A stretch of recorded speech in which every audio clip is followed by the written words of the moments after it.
Bharat Ratna sir Mokshagundam Visvesvaraya ఆశయ సాధనకు engineers అంతా అంకిత భావంతో పనిచేసి దేశ ప్రగతిలో భాగస్థులు కావాలని జేఎన్టీయూకే పూర్వ vice chancellor professor KVSG Muralikrishna పేర్కొన్నారు. స్థానిక కాస్మోపాలిటన్ క్లబ్ నందు లయన్స్ క్లబ్ ఎలైట్ మరియు లయన్స్ క్లబ్ విజన్ సంయుక్త ఆధ్వర్యంలో ఇంజనీర్స్ డే సెలబ్రేషన్స్ చాలా ఘనంగా జరిగాయి.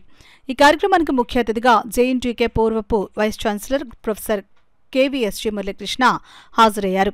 ఈ కార్యక్రమంలో engineers Mandalika Venkatasastri, Piradi Mangaraju, BV Kishore Kumar, Gooturu Satyanarayana, LVA Phanindra, KVS Sitaram, NSB Satyaraju, Y Badri, N ఉదయభాస్కర్లను సత్కరించడం జరిగింది. చివరిగా ముఖ్య అతిథి జేఎన్టీయూకే పూర్వపు వైస్ ఛాన్సలర్ మురళీకృష్ణని ఘనంగా సత్కరించడం జరిగింది. కార్యక్రమంలో లయన్స్ క్లబ్ కాకినాడ ఎలైట్ నుండి club president Kandala Ravindranath, club secretary Aditya, club treasurer NARL Sharma, vision club నుండి president Sridevi Reddy, secretary Srivani, treasurer doctor Jayalakshmi, zone chairperson MS Sarvi Satyanarayana, elite club, vision club సభ్యులు పాల్గొన్నారు.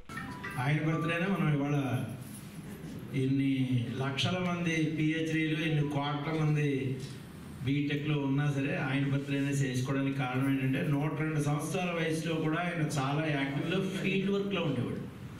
ఆయన చనిపోవడానికి ముందు 1 వీక్ ముందు బీహార్లో ఒక డ్యామ్ ప్రాజెక్ట్కి సంబంధించి కాలినడకని 7 గంటలు నడిచాడు ఒక రోజులో. క్వాలిఫికేషన్కి దీనికి సంబంధం ఉండదు యాక్చువల్గా. ఇవాళ మనకి లైట్ ఎలక్ట్రిసిటీ వస్తుంది అంటే father of electricity Michael Faraday. అతను 5వ క్లాస్ మాత్రమే పాస్ అయ్యాడు.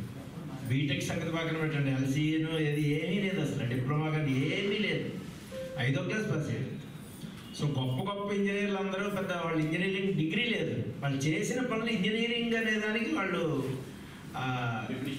డెఫినేషన్ అయ్యారు. ఫర్ ఎగ్జాంపుల్ జనరేటర్ కనిపెట్టింది మైకేల్ ఫారడే, ట్రాన్స్ఫార్మర్ కనిపెట్టింది మైకేల్ ఫారడే, యానోడు, అయోడు, క్యాథోడు, ఫాదర్ ఆఫ్ ఎలక్ట్రిసిటీ అన్నీ మైకేల్ ఫారడే, 5వ క్లాస్ పాస్ అయ్యాడు. అలాగే జేఎల్ బేడ్ టెలివిజన్ కనిపెట్టాడు, ఎలక్ట్రానిక్స్ రంగాన్ని శాసించాడు, అతను ఇంజనీరింగ్ చదివాడు. మనందరం ఒకసారి గుర్తు చేసుకుందాం, ఈ వయసులో ఇవాళ ఇక్కడ పొందిన వాళ్ళందరూ కూడా ఒక 30 years క్రితం ఎప్పుడో చేసి ఉంటారు బీటెక్, 25 years, అదంతా 20 years what ever it is. ఆ టైంలో మనం మీరు ఇంజనీరింగ్ చేశారు అంటే ఎంతో కొంత మీ డాడీ 90% ఆఫ్ ది కేసెస్లో అప్పులు చేసే ఉంటాడు, చాలా కష్టపడే చదివించి ఉంటాడు, ఆయన చెమటనిచ్చే చేశారు. కాబట్టి మనందరం ఒకసారి మీ ఫాదర్ని గుర్తు చేసుకుని ఒకసారి గట్టిగా చదువుకోండి.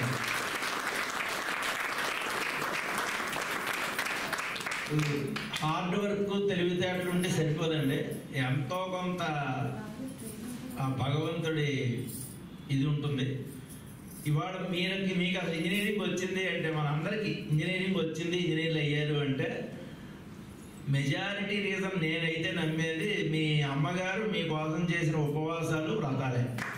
కాకపోతే ఏషియాలో పెద్దది అయినటువంటి కృష్ణరాయ సాగర్ బిల్డ్ చేయడం గురించి, తర్వాత ఇంకా చాలా మేజర్ ప్రాజెక్ట్స్ ఆయనకి చాలా ఆఫర్స్ వచ్చాయి.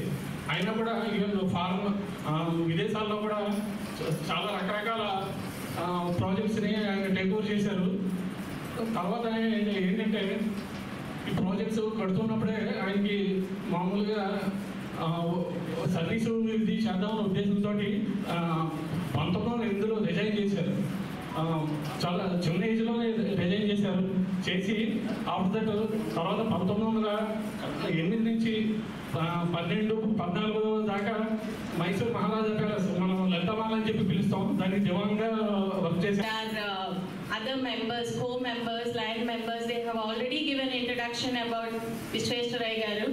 I think there is nothing more to tell about, but only one thing I want to tell is, in the past, present and future, without engineers it is not possible to build a great nation. For right from the road structure to bridges, everything, engineers are required. As we require medical profession for our health, we require engineers for the development of our country, which is very essential. Without them, it is not possible. So we have to thank all the engineers present over here, and not only over here, everywhere in the world, we have to thank them for their contribution. ఒక ఒక doctor లేని ఊరు ఉండొచ్చేమో కానీ engineer లేని ఊరు ఉంటే అసలు ఇంజనీర్ లేకపోతే ఊరే తయారవుతాడు. ఈరోజు ఇక్కడ మాట్లాడుతున్నామంటే ఈ బిల్డింగ్ కట్టింది ఒక ఇంజనీర్.